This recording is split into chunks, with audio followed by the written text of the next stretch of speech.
Hi friends, I'm Chelsea and I am here with my December reading wrap-up.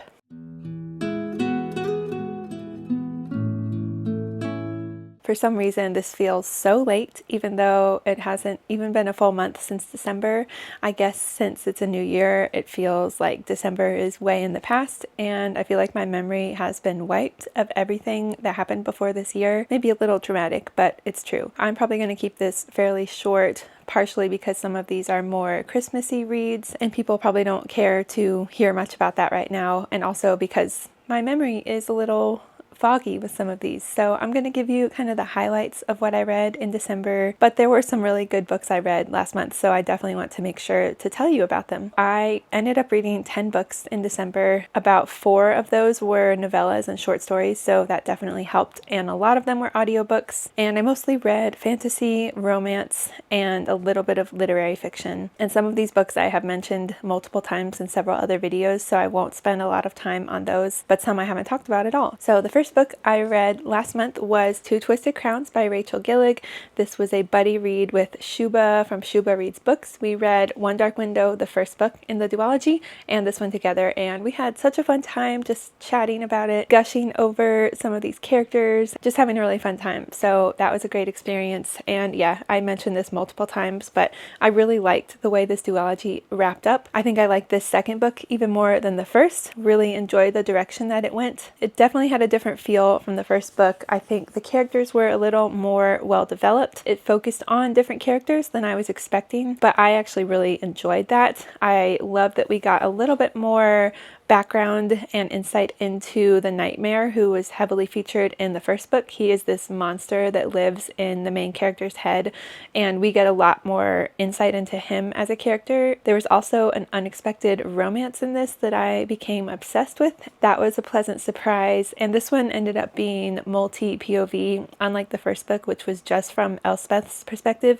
So I really loved that we got multi-POV in this book. And we also got to learn a little bit more about the magic of these Providence cards that we get a little glimpse of in the first book, but we get even more history and backstory into how these cards came to be. We just learn a little bit more about them in this book, which I enjoyed. If I had any complaints, it was kind of hard to think of, but the ending felt just a tiny bit abrupt to me, like it almost wrapped up a little too nicely, but that was a really small thing. I really had a great time and definitely recommend this duology, and even if you were kind of on the fence about the first book, I'd say definitely check the second book out and see if you enjoy it even more. Okay, the next book I read was for my in-person book club, and this was an audiobook, and this was The Christmas Tree Farm by Lori Gilmore, which is the third book I think in the Dream Harbor series. The first book was The Pumpkin Spice Cafe, which I read. Didn't read the second book, but you can kind of read them out of order. Honestly, I kind of forgot I read this book, and that kind of sums it up. I don't have anything against this series or these books necessarily, but they don't stand out to me,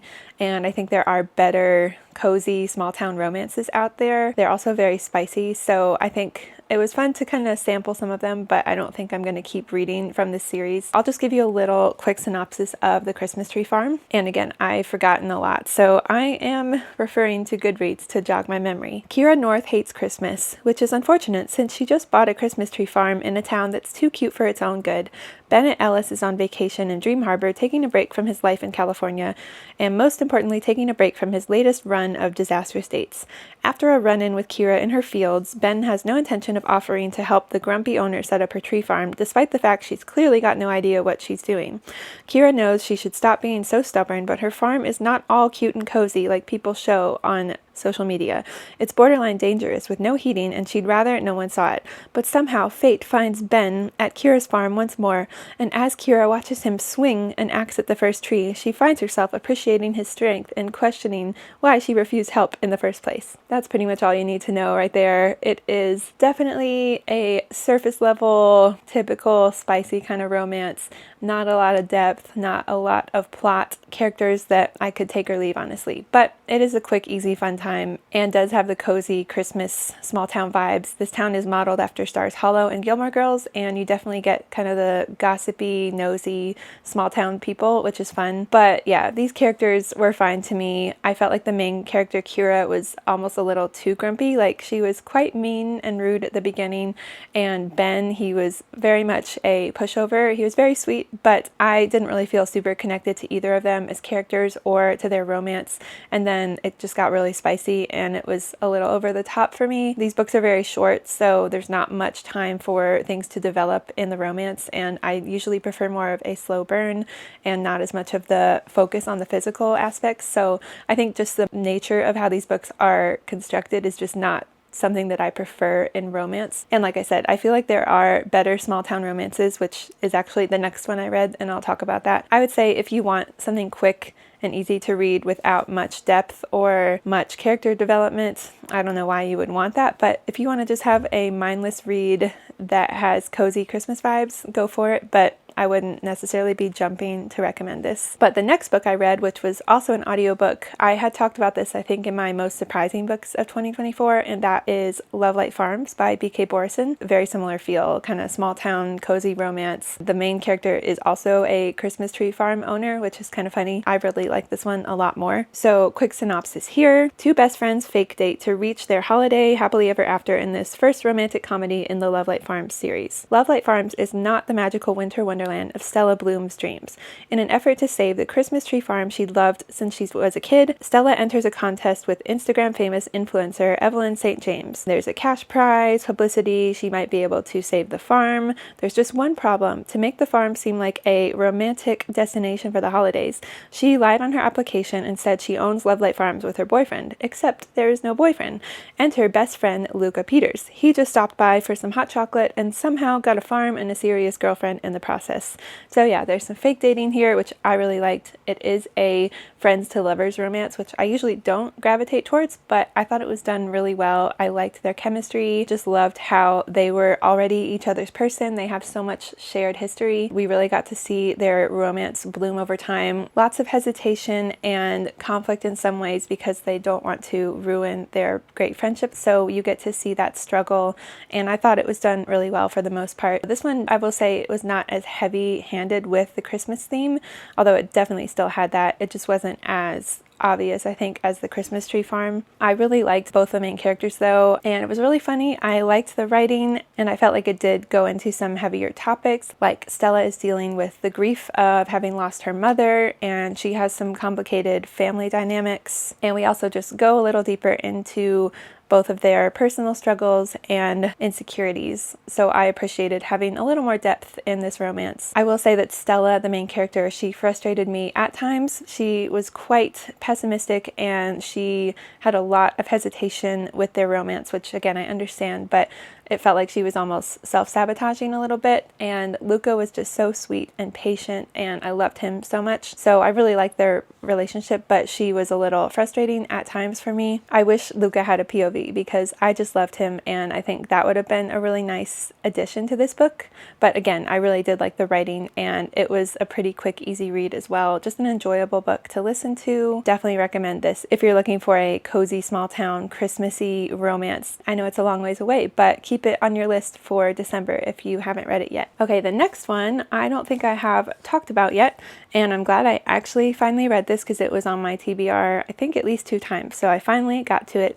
And this is Can't Spell Treason Without T by Rebecca Thorne, and this is a cozy fantasy. We really have a cozy theme here for December. It's very similar to Legends and Lattes. We have a bookstore with tea, and there is a sapphic romance here. Very fun, cozy fantasy. So I'll just read a little bit of this on the back. All Raina and Kianth want to do is open a bookshop that serves tea while firelight drifts between the rafters. But Raina works as one of the queen's private guards, and Kianth is the most powerful mage in existence. Leaving their lives isn't so easy. But after an assassin takes Raina hostage, she decides she's thoroughly done risking her life for a self-centered queen. Meanwhile, Kianth has been waiting for a chance to flee responsibility, all the better that her girlfriend is on board. Together they settle in Tawny, a town nestled in the icy tundra near Dragon Country, and open the shop of their dreams. and we go from there. This was really fun and cute. I enjoyed the audiobook as well, and this one was also dual POV, so we got Reina and Kianth's perspectives, which again, I always love when a book has more than one perspective. So like I said, this is very similar to Legends and Lattes, although I will say it is definitely higher stakes and has more action than I expected, almost a little bit too much action. At first I enjoyed it because it was keeping the story moving along and not falling into the trap that a lot of cozy fantasy falls into, where it almost feels like there's nothing going on and it gets too cozy. This was kind of the opposite. I almost wanted a little more coziness. I loved the scenes where they were at the tea shop, surrounded by books, just enjoying their lives. But I feel like those scenes were not as frequent as the more high action, high stakes kind of scenes. And so I'd say if you're looking for a cozy fantasy that has more plot and higher action, this is a great one for you. But if you don't like your cozy fantasy to have high stakes, then maybe not. So do with that what you will, but I did have a good time with it for sure. I liked the two main characters a lot. I really liked their romance. They had great communication, very honest and real, probably because they're two women.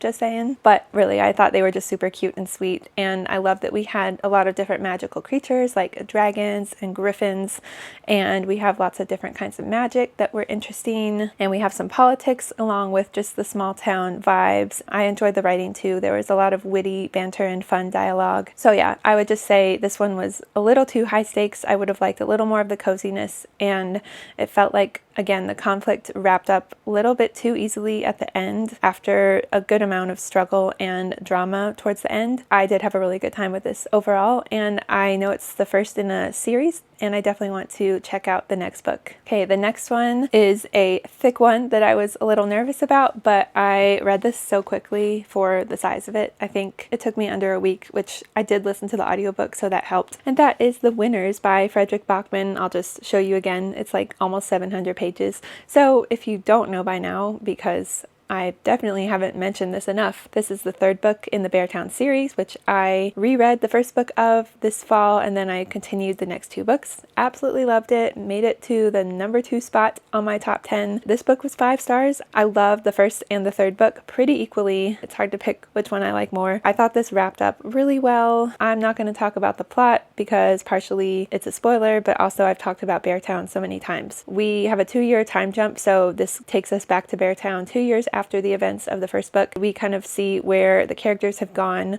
Some of them are not in Beartown anymore. Some of them are returning, and it starts with this really big winter storm, so it has this very ominous, crazy, high action feel, which I really liked. And we also follow some characters from Hed, which is the other town, kind of their rival hockey team, and we follow this family, and so I really enjoyed that because I feel like it humanized the enemy a little bit. You really got to see their side of the story and just connect with some new characters. I really love that, along with just continuing to follow the other characters we know.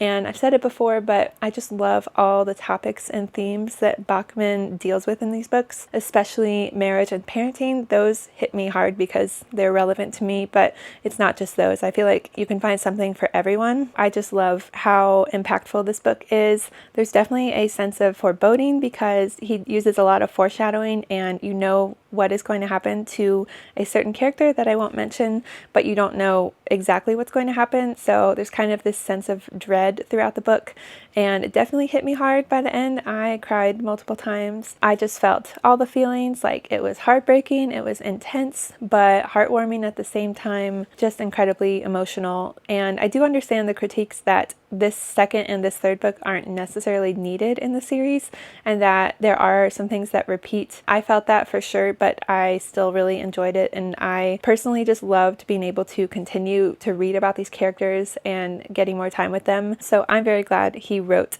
the second and third book in the series. But I will say, if you liked the first book but weren't absolutely obsessed with the characters, you don't necessarily need to continue, especially if you don't want to read a 700-page book. But I highly recommend, because it just wraps up so beautifully and there's some really great moments. So highly recommend this book and this series. Okay, the next one I forgot that I read, so I'll just put that out there. This was when I enter into my novella and short story phase of the month, mostly around Christmas time, where I didn't have a ton of time to read, but I had some open slots, so I just decided to listen to or read some shorter books. So this one was The Christmas Guest by Peter Swanson, I think. It's like a 3-hour audiobook, short little Christmas novella. It's a mystery thriller, I guess. I had never read anything by this author, and I still want to read some of his more full-length novels, but this one didn't really stick with me. I think I'm just not like a big novella short story person. I just like having a little more time to develop the story and the characters. So that's nothing against this book, but it didn't really hit me that hard, and I kind of forgot everything about it. So I'm going to read the quick synopsis and then very quick thoughts on this book. An American art student in London is invited to join a classmate for the holidays at Starwood Hall, her family's Cotswold manor house. But behind the holly and pine boughs, secrets are about to unravel, revealing the seemingly charming English village's grim history. Ashley Smith, an American art student in London, was planning to spend Christmas alone, but a last-minute invitation from her student invites her to this hall. That seems repetitive. She is mesmerized by the cozy firelit house, the large family, and the charming village of Cleavemore. I already forgot how to pronounce that. But also by Adam Chapman, Emma's aloof and handsome brother. But Adam is being investigated by the local police over the recent brutal slaying of a girl from the village, and there's a mysterious stranger who haunts the path, blah, blah, blah. She's at this gothic manor, definitely very atmospheric. The vibes are great. Definitely Christmas kind of vibes, even though it's a murder mystery. So we're reading her diary entries from when she was here, but then we also jump 30 years later, and those events are kind of revisited. So we have 2 different timelines, I think, from what I remember. We kind of jump around a little bit, which honestly I was a little confused about until something happened. Then I kind of understood what was happening. This was enjoyable enough. It was a fun way to spend an evening. Didn't love the main character. The audiobook narrator wasn't great, so that kind of affected the experience. I definitely enjoyed the second half more than the first. It was kind of a slow start. I was just not super invested. The twist was unexpected for sure, but didn't blow me away. But the second half was pretty good, and by the end I was pondering some things that made me think about the beginning of the book, and so that's always a good sign when you're reading a mystery thriller. But overall, it wasn't like a top new favorite. I think it's a fun one if you want a short little Christmas mystery type thing. It just didn't really stick with me. So there's that. This next one, though, is another novella that really packs a punch for how short it is. This one was even shorter. It was like 100-ish pages. I don't remember, but I love this. And that is Small Things Like These by Claire Keegan. I have been seeing so many people talk about this book, and so I just wanted to see what everyone was talking about, and I'm really glad I did. So quick synopsis here. It is 1985 in a small Irish town. During the weeks leading up to Christmas, Bill Furlong, a coal merchant and family man, faces into his busiest season. Early one morning, while delivering an order to the local convent, Bill makes a discovery which forces him to confront both his past and the complicit silences of a town controlled by the church. It's a deeply affecting story of hope, quiet heroism, and empathy. It really impacted me for how short it was. I was very surprised by that. I loved her writing. I found myself writing down multiple quotes. I was mostly listening to the audiobook, but I had the ebook too, and I had to sit down and look at it because I just wanted to see the words on the page, really just soak it in. So that was a really good sign. I really want to read more of her books because I loved the writing in this. It's just a really simple story. It's not anything crazy, but it deals with a part of history that I had never heard about. I think it's called the Magdalen Laundries. Look it up. I'm not going to go into detail about it now, but it's pretty horrifying, and it deals with that in this book. And so kind of a moral dilemma that the main character faces here. It just makes you pause and think about how you're living your life and what you can do to help others in need, and also like what happens if you ignore those who are in need around you. It's a really good Christmas book. Like, it's not the cozy Christmas romance vibes, but I think it embodies the Christmas spirit, and it does have great wintry atmosphere. It just really made me think and feel, and I'm so glad I read this. So highly recommend. Okay, this next one is another Frederick Bachman, but this is a short story, like super short, I think 30 to 40 pages, very short audiobook. And I don't have much to say about this because it was just so short. It was hard for me to really fully connect with it or form opinions on it, but I did enjoy it. So this was The Deal of a Lifetime by Frederick Bachman. It's another one that is set, I think it's on Christmas Eve, around Christmas time, but really besides that, it doesn't have those like cozy, heartwarming Christmas vibes. It's kind of dark and sad, but it kind of ends up heartwarming. So I'll read a quick synopsis here. A father and a son are seeing each other for the first time in years. The father has a story to share before it's too late. He tells his son about a courageous little girl lying in a hospital bed a few miles away. She's a smart kid, smart enough to know that she won't beat cancer by drawing with crayons all day, but it seems to make the adults happy, so she keeps doing it. As he talks about this little girl, the father also reveals more about himself, his triumphs in business, his failures as a parent, his past regrets, his hopes for a future. On a cold winter's night, the father has been given an unexpected chance to do something remarkable that could change the destiny of a little girl he hardly knows. But before he can make the deal of a lifetime, he must find out what his own life has actually been worth, and only his son can reveal that answer. Typical Bachman style. It deals with some heavier themes, some darker things happen, but it also has kind of a funny, almost satirical feel. The father in this is very unlikable, I would say. You almost have to laugh at how ridiculous he is at times, and it also does have some good, heartwarming themes by the end. It's just so short. I feel like I wanted more time with the characters and with the story, but again, that's what a short story is, so I can't fault him for that. I do always love his writing though, and it does have a meaningful message. So again, it's so short, I think it's worth a read, even if it's not the most mind-blowing thing in the world, but I always love Frederick Bachman, so it was a good short little read. I have one more short story here and then a very long book, and then that will be it. So this book I received for Christmas, and I read it on New Year's Eve, and this is The Wood at Midwinter by Susanna Clark. Just love that cover. I love displaying it on my shelf, and after loving Piranesi last year, I was excited to read this short story that she came out with. The best part about this, I'm going to show you a little bit without any spoilers. It has beautiful illustrations, and I'm trying to find a good page. Here's a good example. I don't know how well you can see that. Beautiful illustrations, not a lot of words on the page. It's like 60 pages, but with a ton of illustrations. So I love that. That was my favorite thing about this probably. I didn't fully feel wowed by the story itself, but it was just a beautiful reading experience. So this says, 19-year-old Meredith Scott is an unusual girl. She can talk to animals and trees, and she is only ever happy when she's walking in the woods.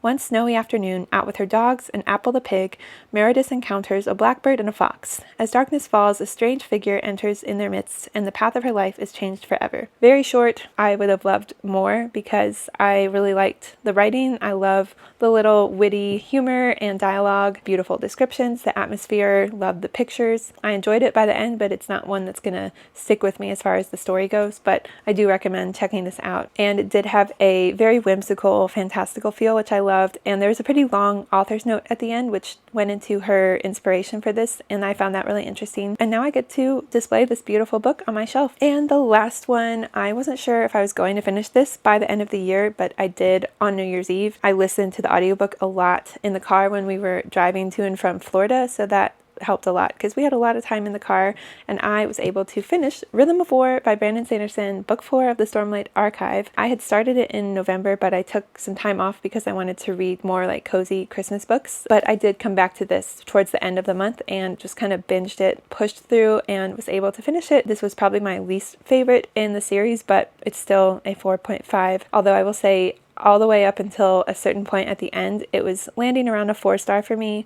but then a huge plot twist happened that literally blew my mind.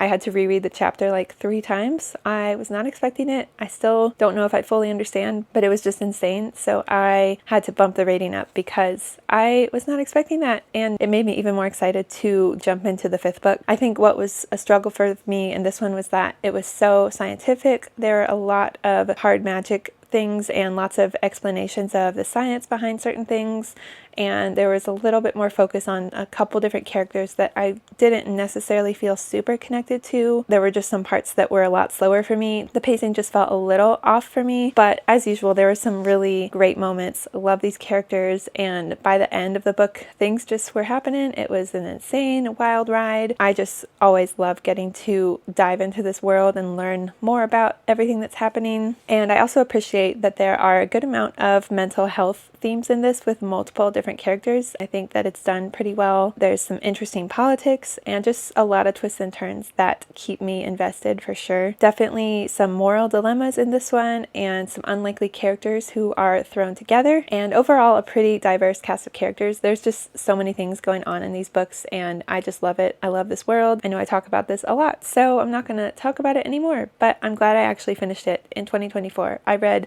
4 of these books in the same year and they're all like 1,000+ pages. So I'm gonna pat myself on the back for that. I feel pretty accomplished having really gotten through a lot of that series last year. But yeah, those are the books I read in December. I had a really good reading month. There were some that didn't really stand out as much, but overall, some really good, cozy, and impactful reads. I know it feels like forever ago, but feel free to let me know what your favorite books were that you read in December, and also if you've read any of these. I think that is it for now, so thanks so much for watching. I'll see you in my next video. Bye!